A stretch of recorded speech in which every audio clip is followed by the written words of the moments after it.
คือเมียผู้นี้เพิ่นก็เคยเข้ากล้องเขาหยังในบ่ถ่ายคลิป บ่มันจังบ่เข้านะ โอ้เราบ่เคยเข้ากล้อง มัน นำ มั เนาะ นบ่หานมันบ่ญาติ โอ้ โอ้ยบ้านนอก แต่ว่าได้เมียใหม่เอามาเปิดตัวให้พี่น้อง FC ได้ครับฮู้นำ มันบ่มาเลยให้บ่มาลีนะ โอ้ คำบ่ได้ดมแก้มบ่พิษอีกพิษเขานะได้ดมแก้มแล้วโอ้ยชาติแม่เพิ่นก็ดีใจ ขึ้นไปล้มพุ่นนี่คือไปล้มสาวนี่ต้องได้หอมแก้มเพิ่น หอมแก้ม ถ้าบ่หอมนี่พิษฮีด พิษฮีดแล้วไปอาบน้ำงูหินช้ำนี่เห็นบ่เขาไปก็แก้เชื่อแก้แพ้เอาแล้วก็เอาแพ้ตะโลนั่นแพ้น้ำมาแล้วก็มัดแต่เอิก เลย ทั้งเทิงนี่ทั้งรูปน่ะก็เห็นแล้ว บนชนเผ่าเพิ่นบ่จะว่า เออ โอ้ บัดลงน้ำบัดน้ำใสแม่นมันลิอันน้ำเพียคอนี่ก็เลี้ยวเห็นหัวตีน น้ำใส ของมันก็ตะมูอยู่นั่นเนาะโยนนะฉัน ยังกูเนี่ยมูตะมุเนาะพ่อใหญ่ อันนั้นแล้วอันเขาของมันนั่นแล้ว เนาะ ถ้าผู้ลังคนที่ดื้อเป็นประทายทายเอานั่นทายในน้ำนั่นมันเห็นนี่มันใจนะ โอ้น้ำใสเนาะ น้ำตูนตอนน้ำเชตูนด้วย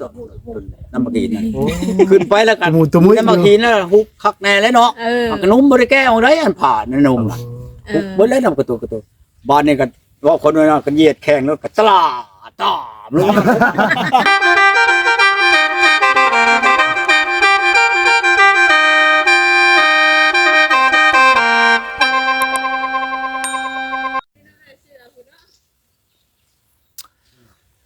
เจ้าสบายดีผู้ที่ติดตามและรับชมบ่เสิร์ทุกท่านว่าจะเป็นภายในหรือต่างประเทศก็มาพบมาเพาะกันอีกมื้อนี้ก็ได้พี่น้องเนาะคือบ่เสิร์ก็โดนเติบ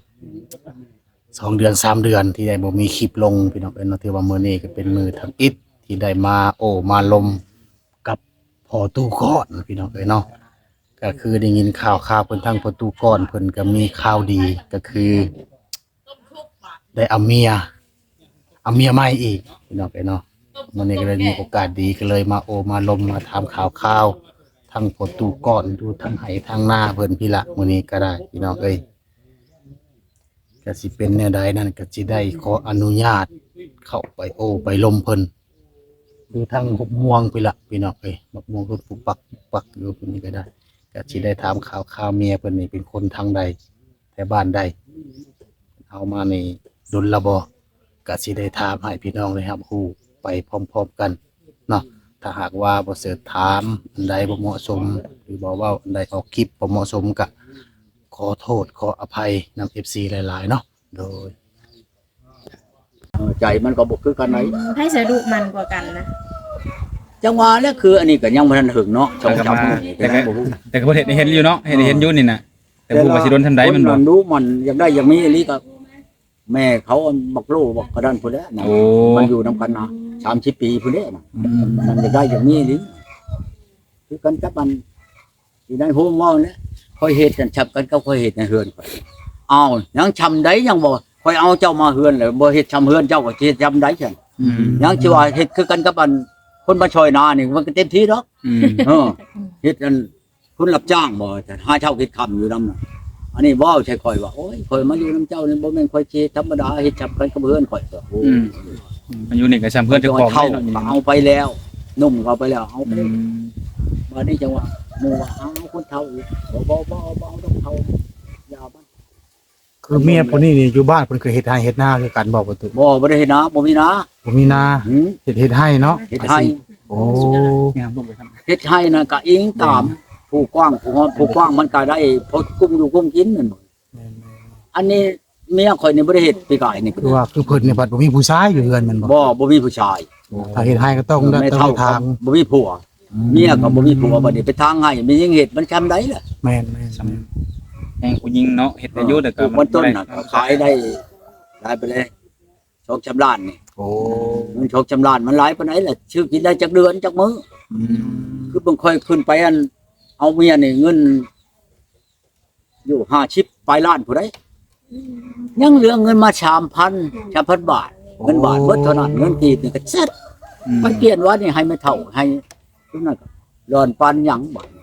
เบิดแล้วเป็นบ่เบิดโตแล้วเป็นบ่บัดนี้ เบิดโตแล้วบาดนี้ หาไม่ ก็ แล้ว โทษใช้อัน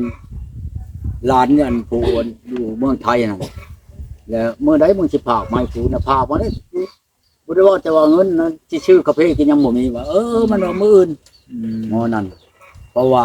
ข่อยน่ะชูดเมียมันชูดผู้สาวน่ะมาให้มันได้แล้ว โอ้ ผู้สาวน่ะคนผู้ชายน่ะคนบ้านบางเชงนี่ผู้หญิงน่ะคนบ้านนั่นบ่อแก้ว โดย แล้วข่อยชมเครื่องไปให้มันแล้วมันใช่แล้วผู้ชายแล้วมาหาป่ะนี่ข่อยว่าขอแต่ให้ได้ดมมันเด้อว่ะดมใช้ก็ได้มันเรียบร้อยเลยว่ะ เออ วันนี้มาแล้วผู้สาวแล้วเข้าห้องน้ำมันก็หอบไปนำดมแก้มมันว่ะ อืม บ่เบื่อเลยว่าจะได้ดมนะแก้มกับมือนี่มึง บ่ เลย มักเพิ่นบ่ตะกี้นะ ฮะ ตะกี้ผู้สาวบ่มัก บ่มาก โอ้ แต่ว่าผู้ร้านน้ำหมักผู้สาวหั่น หมอนี่เพิ่นมาผู้สาวไป โอ้ ทำงานคนละบอส โดยโดย บ้านนี่นะข่อยเลยชงเครื่องไปหา อืม เขาจะให้มึงได้ดมมือก็ได้ดมแก้มก็ได้เด้อว่ะ ไปพนมยังคนไปนะน้ำแก้มบ่ บ้านนี้มันก็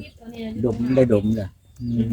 โทรมาบอกได้ดม เมื่อเลยบัดนี้เนาะ แต่บ่ได้เมื่อเลย ดมแก้มพุ่นแล้วเนาะบ่เจ้าบ่ดมแน่ ด มึ ม ง แก้มเด้อมันจากเบิ่งนี่ก็ตามมันหรอกเบิ่งเนี่ยมันฮู้จักฮู้เถื่อมันเจ้ามาเขาฮู้จักรู้ อืม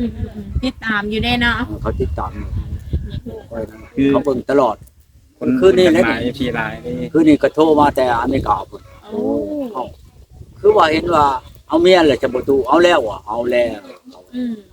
มื้อใดอันผู้ขอต่อแขนโทรมาบอกเด้อคือครับมาช่วยเขาโอ้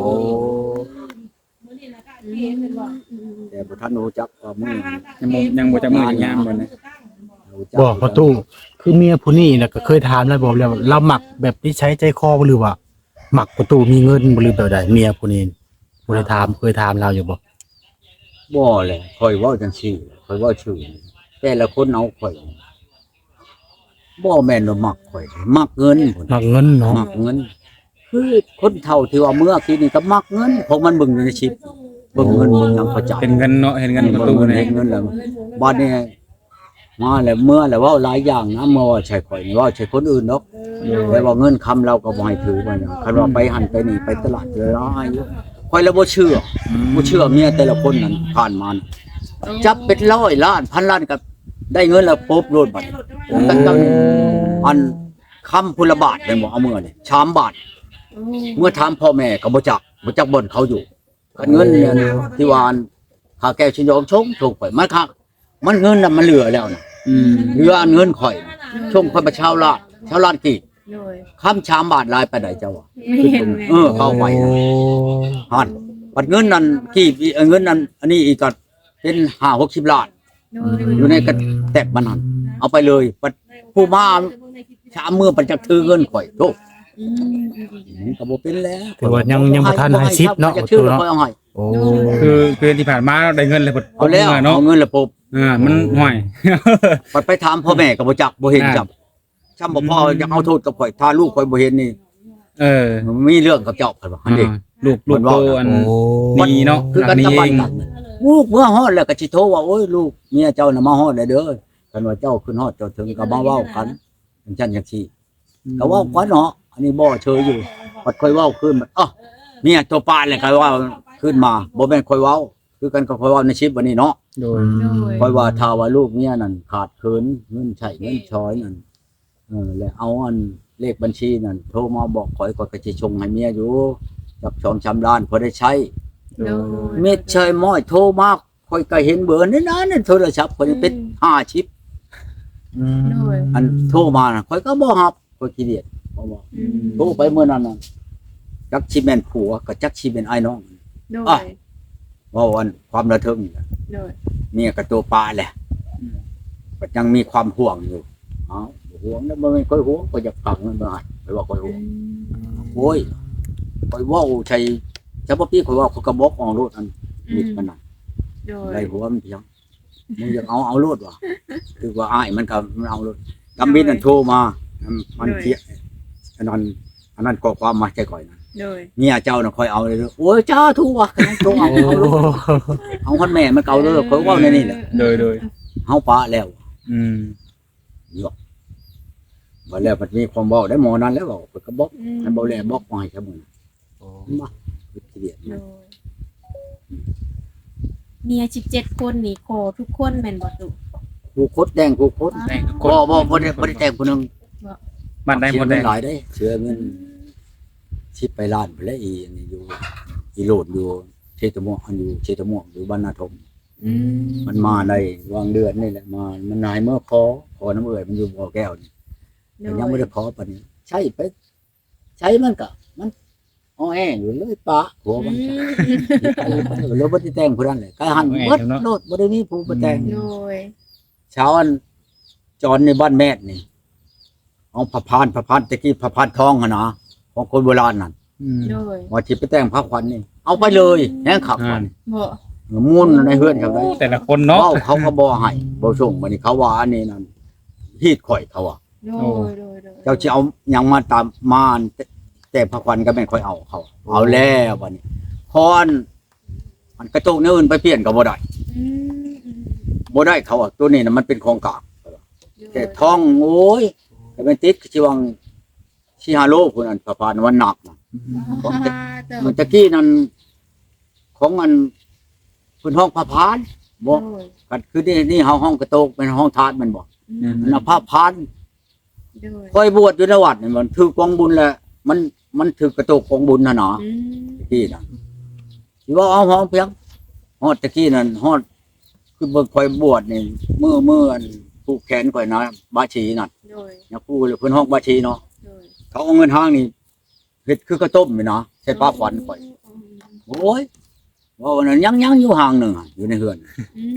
ทำเพียงแต่มูลข่อยบวชนั่น โดย ยังห่างนึงอยู่ในเฮือนห้อยน้ำพกนั่นจันหลงเอาให้เราชิกแล้วเนี่ยพ่อหลงนั่นเราชิกแล้วเลยเอาแม่นเราว่าเนี่ยผู้ไปหน่อยอันสิขายแล้วลายไปเลย2,000เหรอ2,000กีบนี่นะชื่อเอา ตะกี้บ่กี่เงิน กีบ เนาะ แล้ว2,000กี บ่ บ เรื่องเงินกี่ตะกี้เนาะมันก็แพงนะ2,000ก็ได้ พอได้ชื่อชงหนุ่มเราอ่ะ เอาให้แล้ว2,000กีบยังอยู่อันนั้นเป็นห้อยน้ำพกฉันนะ บ่ตู้คือเมีย16คนผู้แต่งผู้บ่แต่งก็มีนี่สุรายนี่ บ่ได้แต่งผู้เดียวจัง แม่ แพงผู้เดียว ผู้แต่งผู้เดียวสุรายนี่ น่า เขา ทุ่ม เขาปะบ่หรือว่าตู้ เขาปะ เขา ข่อยแต่เขาปะข่อยนี่ เขานี่ปะ 6-7คน โอ้ ชุ่มขดองข่อยคืนนี่6-7คนเลยได้ ผู้แบบเขาปะแต่เขาชงเขาดองคืนเนาะ ชุ่มแล้วบ่ชุ่มแล้วคนหลักนี่ เอาปลาเฮาเนาะเอาปลาเฮา นั เนาะ กอินกี่เฮงนี่อยู่ห้วยลาดนี่นำไปเลยเจ้าหุ่งนั่นเว้า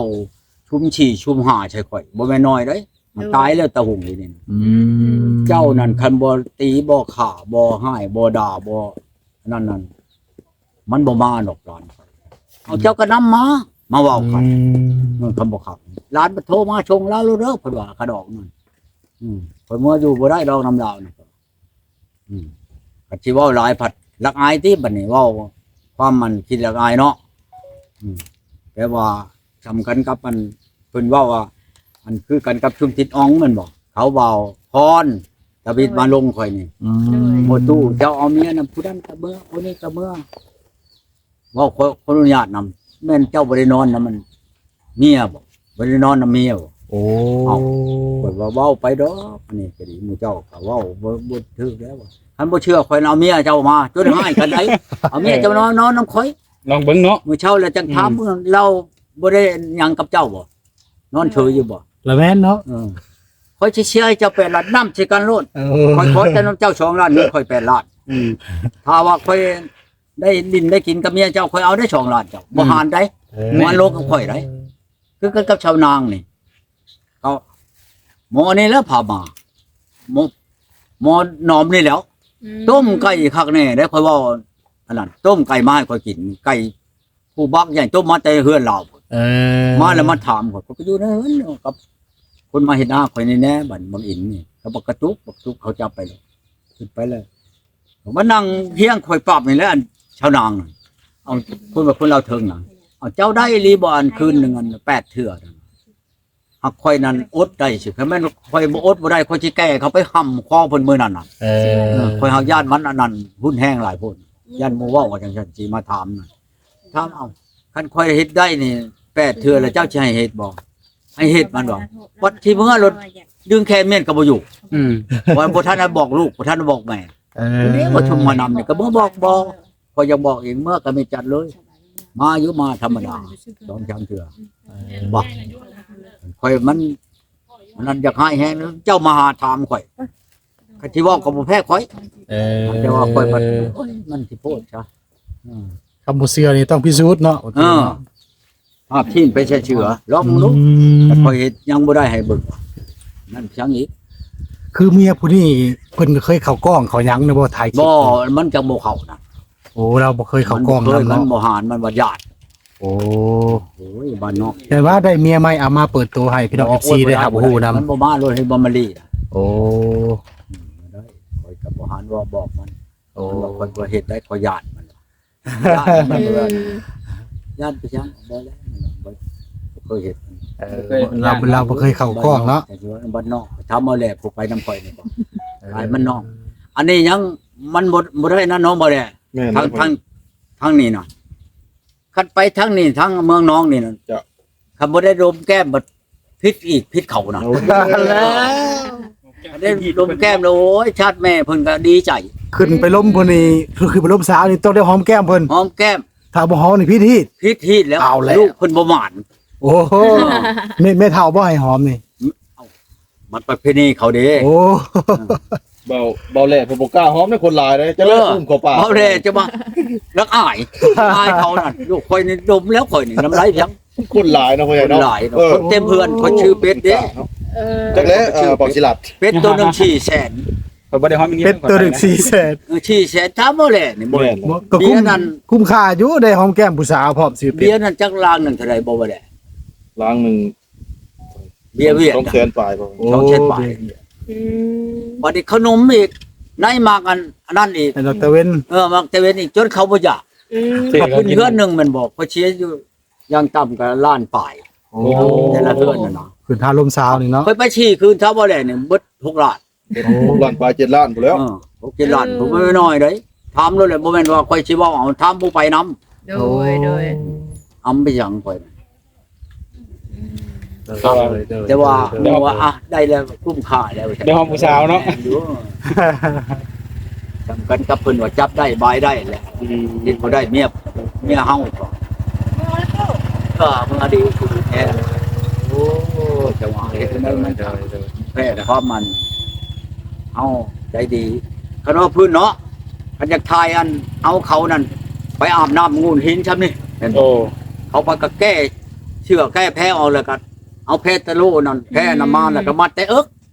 โดย ทางเทิงนี่ทางลุ่มน่ะก็เห็นแล้ว บนทุนเผาผมบ่จะว่า เออ โอ้ มันลงน้ำมันน้ำใสแม่นมันลิด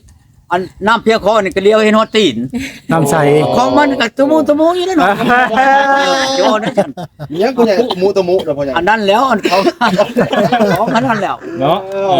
ถ้าผู้ลังคนมันที่ดื้อเป็นบ่ทาย ถ่ายรูป ทายเอานั่นทายในน้ำนั่นมันเห็นนี่มันใจนั่นเนาะ โอ้น้ำใสเนาะ น้ำตูนตอนน้ำเชตูนดอกน้ำมะกีนั่นขึ้นไปแล้วกัน ตะมุ น้ำมะกีนั่นฮุกคักแน่แล้วเนาะ เออ ขนมบ่ได้แก้เอาได้อันผ่านนั่นนมน่ะ เอ ฮุ อก เบิดแล้วน้ำกระตุกบ้านนี่ก็ว่าคนนั้นก็เหยียดแข้งแล้วก็ตามลงเขาอยู่ทางหน้ามันก็เห็นเลยเนาะเขาเหยียดแข้งออกแล้วตัวหมูอยู่แล้วของเพิ่นน่ะเอากูแต่มันสบายว่ะนี่น้ำตูนเดิน พ่อใหญ่สิบ่น้ำลายเฮ้ยจะกาก โยกบ่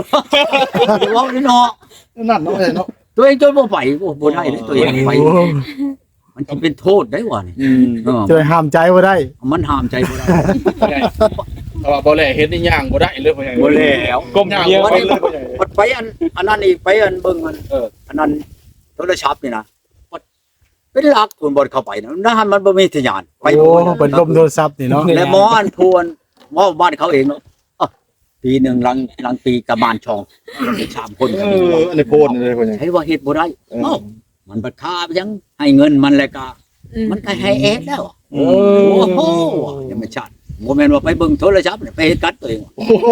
เจ้านั้นก็ว่าถูกต้องกันแล้วไปแล้วก็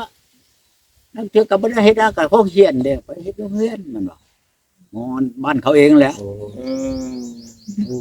ครับ ยันไปเป็นลักลี่เบิ่งพอเขาประตูหรือแบบใดเป็นธรรมดาเขาก็ ที่ บ่ได้ นี่ อาย ยัง ยืนกันเนาะแบบนี้แล้วเนาะ งูนั่นบ่เห็นคนก็นั่งอยู่งูนี่นี่ โอ้จังว่าเห็นผู้สาวลลี่เบิ่งบ่แม่นบ่